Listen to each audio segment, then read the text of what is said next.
Stiebrezāļu āboliņu maisījumos sarkanais āboliņš pazudīs pirmais.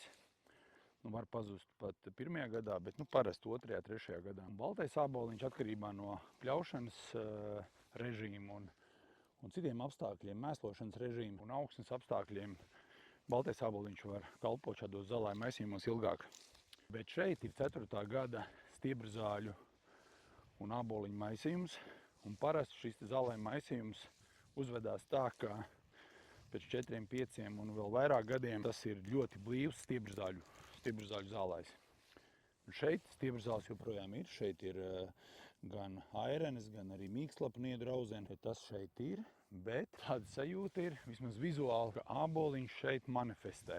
Āboliņš šeit ir vairāk. Tagad, protams, ka man jāfilmē, tad es uzdūros vietām, kur ir tikai stiebrezāle. Bet, ja jūs tā paskatāties tādu kopskatu, šobrīd āboliņš zied, te ir mazliet aizkavējies pļāvums, un āboliņš izskatās, ka dominē. Kaut gan, ja tā tuvāk paskatās, tad šķiet, ka tas ir joprojām 50/50, un šajā zālājā tā tam ir jābūt. Kāds ir jūsu skaidrojums, kāpēc āboliņš šajā pļavā, šajā zālājā, šajā laukā ir tik ilgi saglabājies, gan baltais, gan sarkanais? Kas viņam te tik ļoti patīk, kāpēc viņš joprojām ir dzīvs, kāpēc citos laukos viņš izzūd, bet šajā laukā viņš joprojām ir tik skaists, bagātīgs un dominē. Čau visiem, gaidu jūs atbildes.